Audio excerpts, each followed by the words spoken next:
move the following resolution for a vote of no confidence against the Prime Minister. बहुत सी सियासी और legal हलचल के बाद फाइनली ऑपोजिशन ने नो कॉन्फिडेंस मोशन पर वोट कर ही लिया और अब इमरान खान की गवर्नमेंट खत्म हो गई है। इसके बाद शहबाज शरीफ पाकिस्तान के अगले वजीर आज़म के उम्मीदवार हैं और लगता है ऐसा ही है कि वो इलेक्ट हो जाएंगे।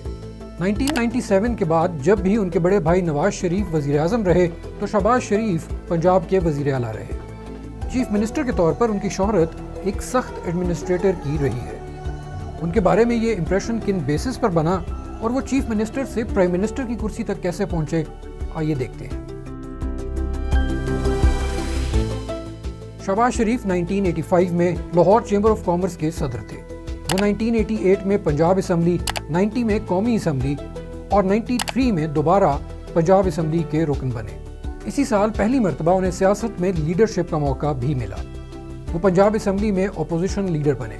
अगले इलेक्शन के बाद 1997 में पहली मरतबा शहबाज शरीफ पंजाब के चीफ मिनिस्टर बने। अपने पहले ही दौर में शहबाज शरीफ ने कई प्रोजेक्ट्स शुरू किए, लेकिन उनकी हुकूमत वक्त से पहले ही खत्म हो गई जब 1999 में जनरल परवेज मुशर्रफ ने मार्शल लॉ नाफिज किया। नवाज शरीफ और शहबाज शरीफ के खिलाफ गद्दारी के मुकदमे चले, लेकिन अगले ही बरस जनरल परवेज मुशर्रफ के साथ उनकी डील हुई और वो जिला वतन होकर सऊदी अरब चले गए।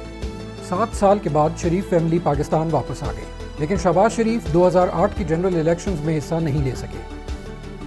उनके खिलाफ 1998 का सब्ज़ाज़ार एक्स्ट्रा जुडिशल किलिंग्स का केस मौजूद था। उसी साल वो इस केस से बरी हुए और बाई इलेक्शंस में कामयाब होकर पंजाब के चीफ मिनिस्टर बन गए, लेकिन कुछ ही महीने बाद सुप्रीम कोर्ट ने उन्हें नाअहल करार दे दिया। उसके बाद फिर एक मरतबा 2 महीने बाद सुप्रीम कोर्ट का लार्जर बेंच बैठा और उन्हें बहाल कर दिया गया। शहबाज शरीफ 2013 के इलेक्शंस के बाद एक मरतबा फिर पंजाब के वजीर आला बन गए। इन्हीं 10 सालों में उनके बारे में सख्त एडमिनिस्ट्रेटर का इंप्रेशन सामने आया। उनके बारे में कहा जाता था कि वो सुबह 6 बजे उठते और रात गए तक जागते, और उनकी शोहरत इसलिए भी थी कि वो ब्यूरोक्रेट्स से सख्ती से काम लेते। आपने ये तस्वीर तो जरूर देखी होंगी और आपने उनकी स्पीचेस का ये जज्बाती अंदाज भी जरूर देखा होगा।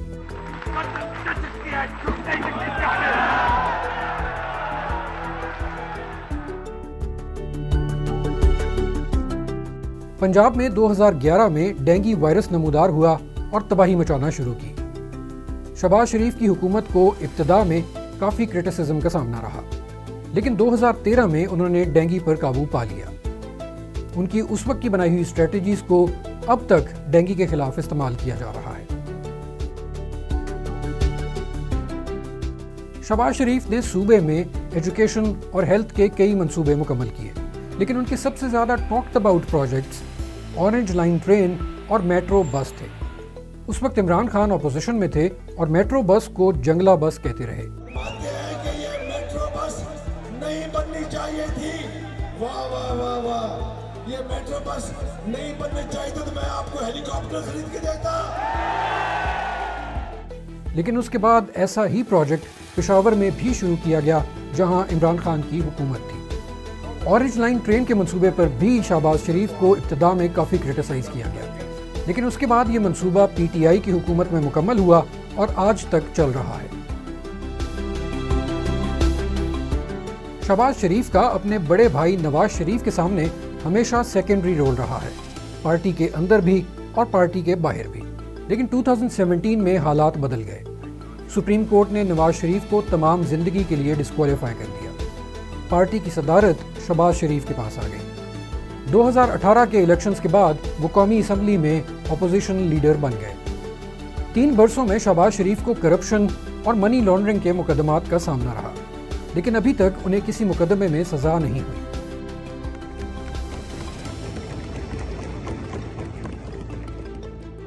उनकी पार्टी कौमी असम्बली में दूसरे नंबर पर है और इसीलिए मुत्तहिदा अपोजिशन ने उन्हें वज़ारत उज़्मा का उम्मीदवार मुकर्रर किया है।